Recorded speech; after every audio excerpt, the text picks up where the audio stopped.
Pastor, why did you take that initiative now? Nigeria has been in wars for a while, so why did you take? Why did you write now? Yes, before I was not thinking of Nigeria at all. Okay. I was thinking that I was never going to have anything to do with Nigeria. I thought that that was just my place of birth, and that I would only be going there to visit my relatives and never to do anything, not ever to have anything more to do with Nigeria. I'm comfortable where I am. I thought I was comfortable. I am comfortable in Europe, and you know, I could go from Europe to any other continent in the world. I would be, you know, welcome in Australia, in America, in Latin America, any continent, in Asia. So I never even considered that I would have anything to do with Nigeria. But when I began to see last year, it happened almost like as if it was accidental for me. Because I saw that the campaign going on between the APC government, I mean the party, and the PDP party. And So the incumbent president, Jonathan, and the one that was incoming, Buhari. And I saw the arguments and the campaign, you know, slogans and speeches of all these people.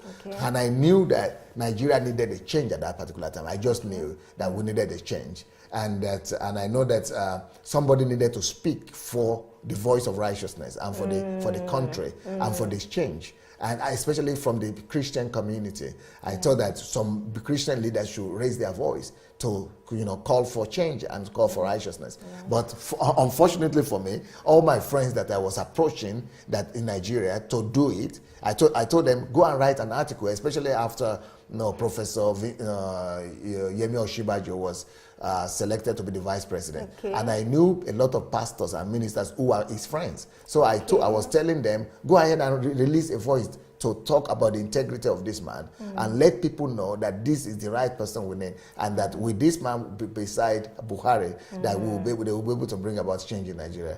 And so many people that I was talking to who are my friends, and I thought we were sharing the same passion, and I thought we had the same view. I was so surprised when they came. Out of them were telling me different stories, why they will not write any article, why they will not give any speech.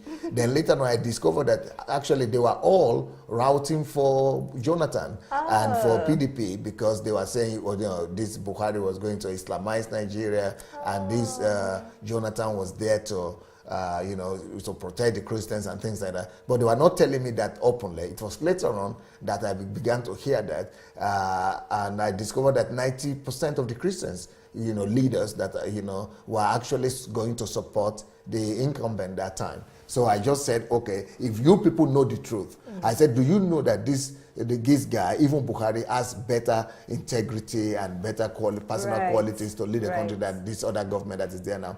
They said they know it. I said, then speak it now. They will say they will not speak it. I said, okay, but you know this is your brother, Yemi Osinbajo. It's going to be the first, you know, Pentecostal to attain that height in Nigeria. Won't you support him? Do you know him? We know him. You know that he's a pure guy. He has integrity. Yes, but why won't you talk? So that just got me mad. That how will you be a Christian leader and know the truth and say you will not talk because that's the political climate in the country will not allow you, or because other Christian leaders are against that position? But you have your own position. God gave you to know, you know, the right to know the truth. Why won't you talk? You know, I couldn't just believe it. They say, oh, in Nigeria, Christian leaders shouldn't talk of their opinion because of their members. They might lose their members. I said, so you fear losing your members than you fear to speak the truth. So you are more afraid of losing members than you fear God. If that is the truth and the conviction you have, I said, even though I thought because I was outside of the country, I would not be able to write that. You know, so I began to write articles. So that's what, I mean, I'm sure maybe you heard of the story of my articles during the election time. Yes, I saw some of them. Yeah, it was after that I began to have burden for Nigeria.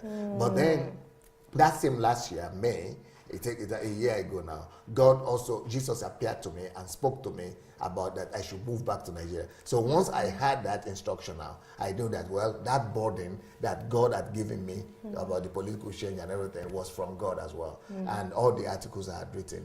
And then I said, okay, let me just, you know, begin to write books that will address the situation in Nigeria as a whole in general.